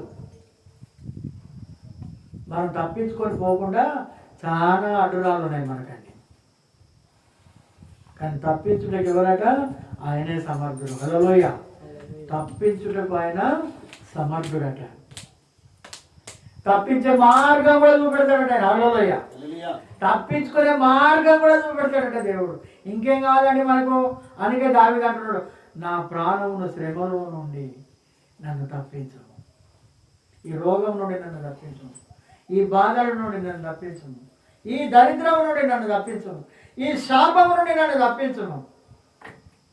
దావీదు అంటున్నాడు, ఇవన్నిటి నుంచి కూడా నన్ను తప్పించయ్యా, నన్ను తప్పించయ్యా అని అంటున్నాడు. వాళ్ళు ఏమంటున్నాడంటే, నేను నీ సేవకుడను. హల్లెలూయా. ఎవరిగా మాట్లాడుతున్నాడు? నేను నీ సేవకుడు, నీ దాసుడని, నీకు సేవ చేసేటువంటి వాడను. నీ కృపను బట్టి నా శత్రువులను సంహరించు. నా శత్రువులందరినీ తీసేయి, రోగాలు తీసేయి, బాధలు, ఇవన్నీ శత్రువులు మనకి ఇవన్నీ తీసేయమంటున్నాడు. నా ప్రాణమును బాధపరచు వారిని అందరినీ నశింపజేయము అంటున్నాడు. మనకి ఎవరైతే బాధ కలగజేస్తారో, మనకి ఎవరైతే ఇబ్బందులు కలగజేస్తారో, మనకి ఎవరైనా ఇరుకులలో పడవేస్తారో, మనకు శ్రమలలో తోసేస్తారో, పడరాని పాటు మనం ఏ రకంగా పడతామో వాటన్నిటిని అయ్యా నన్ను, నా ప్రాణమును బాధపరచు వారందరినీ కూడా నువ్వు నశింపజేయము, వాళ్ళని నాశనం చేసే అంటున్నాడు. ఇక్కడ దావీదు వలె మనం కూడా దేవుణ్ణి అడిగేటువంటి వారం కావాలమ్మా. దావీదు వలె మనము దేవుడితో పోరాటం చేసేటువంటి వాళ్ళముగా ఉండాలమ్మా. ప్రతి క్షణం అనుక్షణం ఆయనకి ఏ అవసరం వచ్చినా, ఏ బాధ కలిగినా, ఏ ఇడుపులు కలిగినా, ఏ ఇబ్బందులు కలిగినా, ఎలాంటి సమస్య వచ్చినా కానీ ఆయన దేవుని మీద ఆధారపడేటువంటి వాడు. ఆయన మనం కూడా దేవుని మీద ఆధారపడి ఉన్నట్టయితే ఆయన తప్పకుండా మన అవసరాలు తీస్తాడు, మన అక్కలు తీస్తాడు, మన బాధలు తొలగిస్తాడు, మన కష్టాలు తీసివేస్తాడు. అందుకే ఇవన్నీ దావీదుకు తెలుసు కాబట్టి నా ప్రార్థన ఆలకించుము, నా ప్రార్థన వినయ్యా. నేను ప్రార్థన చేస్తున్నానయ్యా. మన క్రైస్తవులు అంటున్నా కానీ ప్రార్థన చేస్తలేమమ్మా, ప్రార్థన చేస్తలేము. వట్టిగానే ఏదో మా మహేశ్వరు అయితే వాక్యం చదవాలి కానీ ప్రార్థన చేస్తుంది. వాక్యం కూడా చదవాలి. ఏరా వాక్యం చదివామంటే నేను వాక్యం చదవాలి నాకు ప్రార్థన చేసిన, కూర లేకుండా అన్నం ఒట్టిగానే తినమని. అది ఉండాలి, ఇది ఉండాలి. ఎందుకంటే దేవుడు మనకి ఇచ్చినటువంటి ఈ పరిశుద్ధ గ్రంథం మీద మన నేత్రాలు నిలవాలి. హల్లెలూయా. ఇంతకుముందు చెప్పాను నేను, చదువు రాని వాళ్ళు ఒక్కొక్క పేజీ తిప్పండి, ఒక్కొక్క పేజీ తిప్పండి. ఇంటికి పోయినాక బైబిల్ పక్కకి మనం ఎందుకు తిప్పుతాం? ఇక మనకి ఎట్లా చదువు రా, దాన్ని మనం ఏం చేసుకుంటాం అని అనుకుంటారు మీరు. నువ్వు ఖాళీ ఇట్లా తిప్పేదానివే తిప్పేది వాడు చదివే వాళ్ళే చదువుతారండి. ఒక్కసారి మన వాళ్ళు ఖాళీగా కూర్చున్నప్పుడు ఏదో పనికిరాని ఆటలు ఆడతాడు, ఏది అర్ధశంబలు అని ఆడతాడు, లేకపోతే ఇంకేదో ఆడతాడు, ఇంకేదో ఆట ఆడతాడు, పనికిరాని ఆటలన్నీ ఆడతాడు. పెద్దోళ్ళు ఆడతారు ఈ కాలంలో, చిన్నోళ్ళు. ఆయన అంటున్నాడు, నా చేతులకు యుద్ధం చేయవాడు నేర్పువాడు కూడా ఆయనే. మన చేతులు ఆయన పని చేయాలి, ఆయన తోటలో పని చేయాలి. మనం కూడా వాక్యం చదవాలి, బాగా చదవాలి, వాక్యం వినాలి. నువ్వు పరిశుద్ధ గ్రంథం పడుకొని ఒక్కొక్కటి ఈ విధంగా తీసుకుంటే నువ్వు చదివిన కింద లెక్కనే. పరిశుద్ధ గ్రంథాన్ని ప్రేమించిన కింద లెక్క. ఇది వడిగడ తీసుకుపోయి మన సెల్ఫ్లో వారేసినాం అనుకో, మళ్ళీ వచ్చిన పట్టుకొని వస్తే దీనికి ఏం విలువ ఉంటుందండి? ఏముంటుందా మీరే చెప్పండి? ఇల్లు అక్కకుంటే ఎట్లుంటుంది? ఇల్లు ఊడకుంటే ఎట్లుంటుంది? ఇల్లు కడగకపోతే ఎట్లుంటుంది? మీరే చెప్పండి. వారానికి ఒకసారి కొట్టుకుందాం, ఏంటి ఏమవుతుంది? ఏమవుతుంది? ఎవరు తిరుగుతానే లేరు, ఎవరు తొక్కుతానే లేరు, ఏమవుతుంది?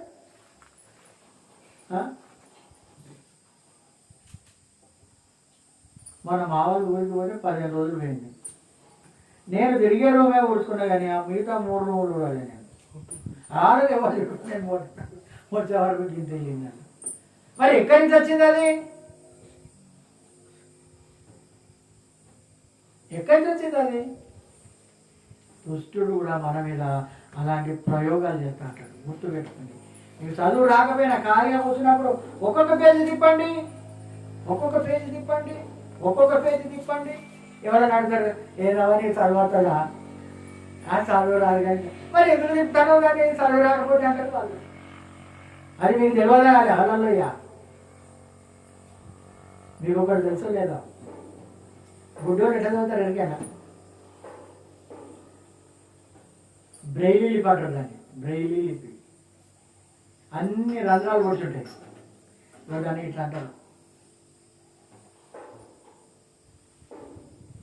ఇట్లా అంటే వాళ్ళు దాన్ని బట్టి చదువుతుంటారు.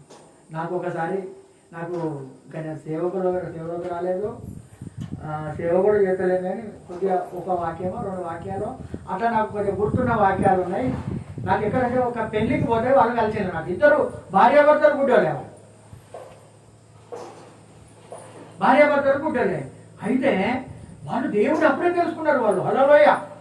నేను తెలుసుకోలే, అబ్బో మేము పుట్టుకురైతోలే కానీ మాకు అంత తెలియదు.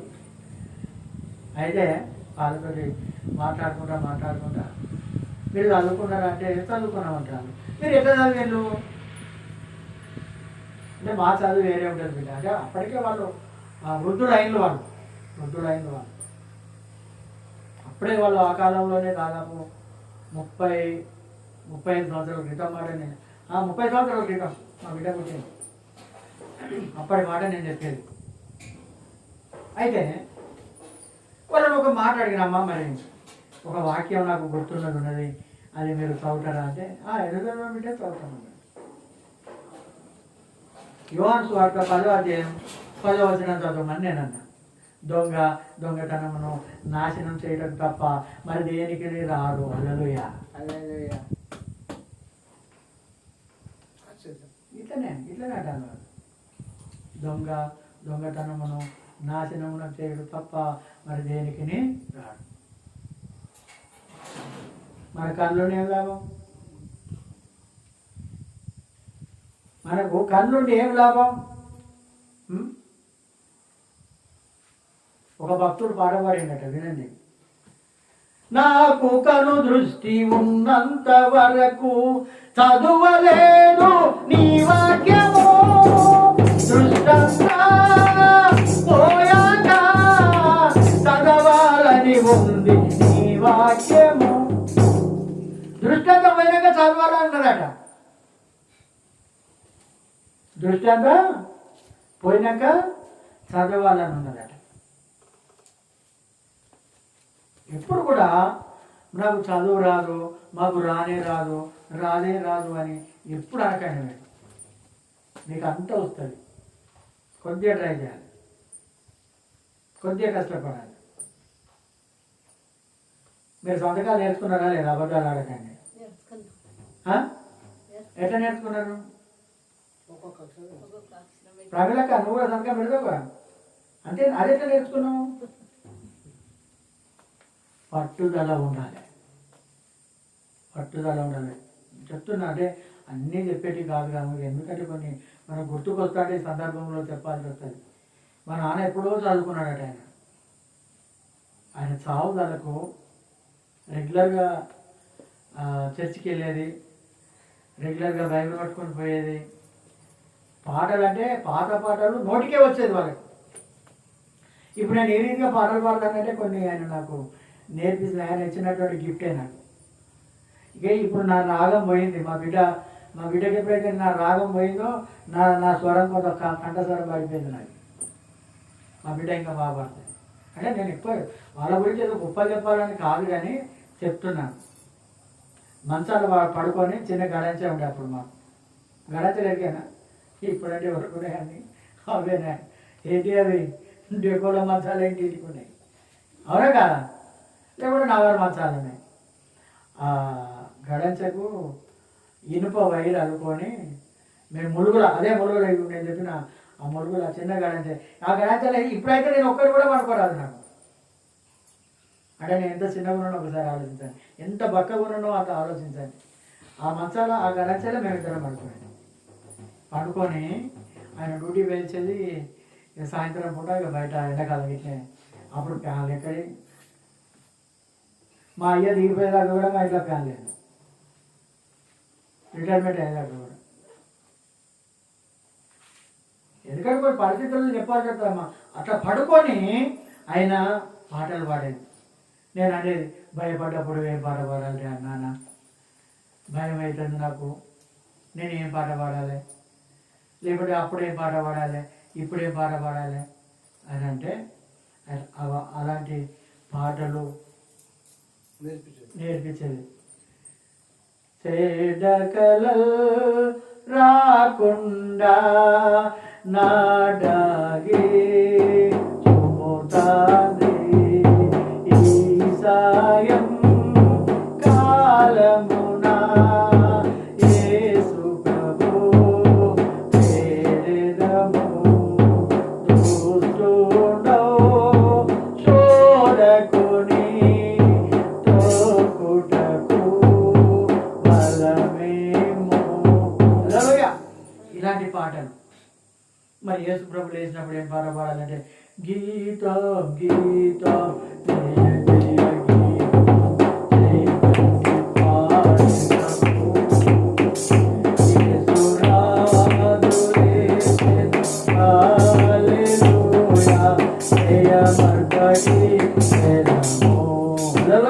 అలాంటి పాటలు ఎన్నో పాడేది. మరి యేసు ప్రభు శ్రమలలో సిలువ మోసినప్పుడు ఏం పాట పాడేది? ఇవన్నీ నేను అడుగుతా అంటే ఒక్కొక్క పాట. మరి ఆయన చదువు రాదు, బుక్ నాకు తెచ్చిచ్చేది. ఎక్కడన్నా ఈ స్టెప్ తప్పిపోతే ఇది అందుకోనికి, ఇది తప్పిపోతే ఇది చెప్పమని నన్ను. అది ఆ రకంగా కూడా పాటలు నేర్చుకున్నాను నేను. ఒక బుక్ ఆంధ్ర క్రైస్తవ కీర్తనలు బుక్ ఇక్కడ మా దగ్గర దొరకకుంటే నేను హైదరాబాద్ నేను మారినప్పుడు మరి ఎట్లా మరి పరిచయం చేయాలి ఇవన్నీ అర్థం కావాలి. ఎట్లా అంటే అప్పుడు పైసలు పట్టుకపోయి గిన్ని బుక్కులు కొనుక్కొచ్చుకున్నాను హైదరాబాద్. అప్పుడు పోయేటప్పుడే చెప్తాడు, అరే అక్కడ ఆంధ్ర క్రైస్తవ కీర్తనల పాటల బుక్కులు ఉంటాయి, ఒక్కడి కొనుక్కరారా అన్నాడు ఆయన. నేను కొనుక్కొని వస్తే ఆయనకు వచ్చిన పాటలన్నీ ఇట్లా లైన్గా ఇట్లా మరద పెట్టుకొని ఆ పాట నిమ్మలంగా పాడాను. ఆ పాటలు మా బిడ్డ ఇట్లా రికార్డింగ్ చేసింది. ఆ మెమరీ కార్డు ఏమో పాడేసింది వాళ్ళు పిల్లలు. ఒక 10-20 పాటలు పాడించినాం మేము. నువ్వు వచ్చినప్పుడు కొంచెం గుర్తుంటేనానంటే ఆయన పాడాను. తాత నువ్వు పాడంటే ఇవాళ మెమరీ కార్డు ఎక్కడ ఉన్నాయో దొరుకుతున్నావు. మొన్న కూడా 5-6 మెమరీ కార్డు దొరికినాయి కానీ మరి డేట్ ఎక్స్పైర్ అయినా ఏమైనా కానీ మొత్తం మీద ఒక్కటి కూడా దొరకలే. మీరు కూడా ప్రయత్నం చేయాలమ్మా, దేవుని పని చేయాలి, రాకపోయినా ప్రయత్నం చేయాలి. ఎందుకంటే కొన్ని చిన్నపిల్లలతో కూడా నేర్చుకోవాలి అంటున్నాడు. మనం పెద్దోళ్ళమైన మాకు రాకుండా పర్లేదని ఎప్పుడు అనుకోకూడదు. మనం దేవుని వాక్యం ఇది సజీవమైనది, ఇది జీవం గలది. మీకు కాదు కనుక వేరే వేరే సంఘాలలో వాళ్ళు చదువు రాకపోయినా కానీ బైబిల్ వదలకుంటే పట్టుకొని పోతాడు. రాత్రికాల సమయంలో నిన్న మేము ధర్మసాగర్ మీటింగ్ రాత్రి 11 అయింది మాకు. అక్కడికి పోతే అందరూ చిన్న పిల్లలు మొదలుకొని వృద్ధుల వరకు, ఆడోళ్ళు మగోళ్ళు అందరూ కూడా వైట్ డ్రెస్సులు వేసుకున్నారు. అంతేనా? వాళ్ళ యొక్క డ్రెస్ కోడ్ ఉన్నది వాళ్ళకందరికి. ఇక వేరే డ్రెస్సులు మాలాంటి వాళ్ళు వేరే కలర్ డ్రెస్సులు వేసుకొని పోయిన వాళ్ళందరికీ వేరే డ్రెస్సులు వాళ్ళని ఈజీగా గుర్తుపెట్టట్టున్నాయి. వాళ్ళు బయట నుంచి వచ్చిన వాళ్ళు అన్నట్టుగా ఉన్నారు. ఎందుకంటే ఇవన్నీ మనం మెయింటైన్ చేయాలమ్మా, ఇవన్నీ మనకు అవసరం. దేవునికి మనం ఎక్కడ చూపిస్తాం ప్రజలకు చెప్పండి? నువ్వు దేవుని బిడ్డవని ఎట్లా గుర్తుంటుంది? దేవుని యొక్క బిడ్డలమని మనం గుర్తుండాలి అని అంటే డ్రెస్ కోడ్. మీరు నమ్మండి నమ్మకపోండి, హల్లెలూయ. నిన్నటి దినం మేము ఇది చివరి మాట, ఇక బయట మాటలు ఎక్కువ చెప్పకూడదు కానీ సందర్భం వచ్చింది కాబట్టి కొన్ని చెప్పవలసి వస్తుంది. మేము ఎప్పుడైతే ఆటో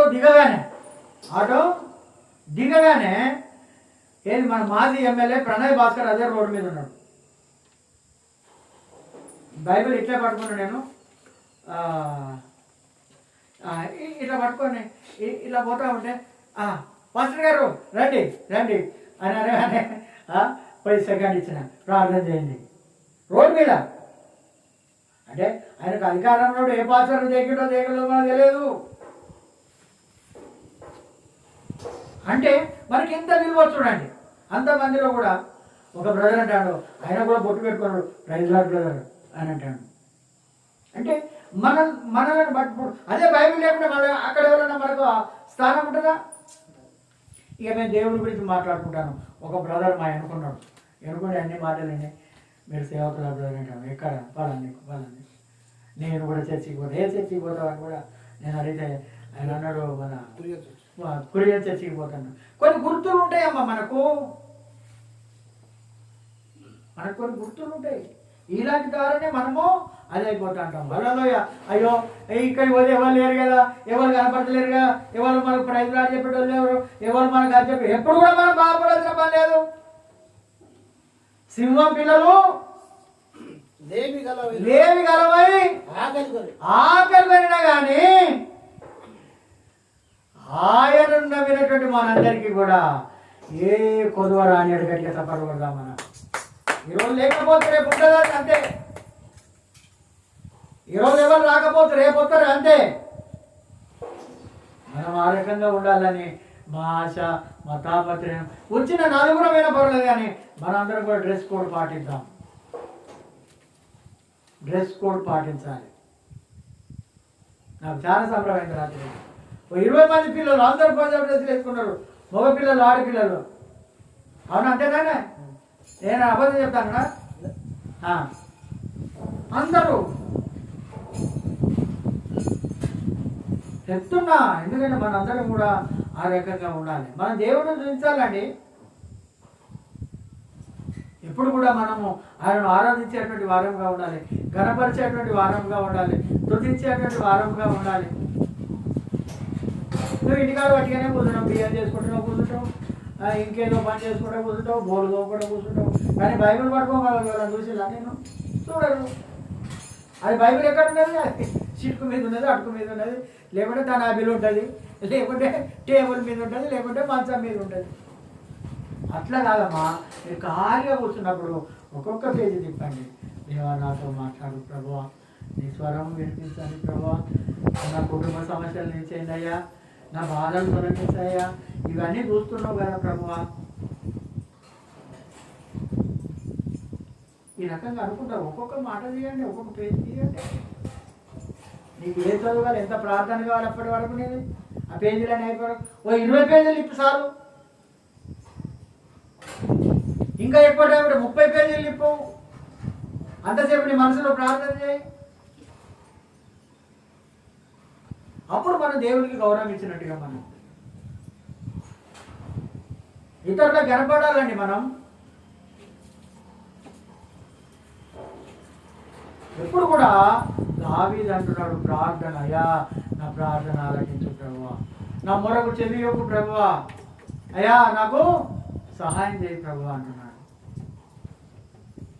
మనం కూడా ఇక నుండి దేవుని యొక్క ఆశయాలు నెరవేర్దాం, ఆయన యొక్క మార్గంలో నడుదాం.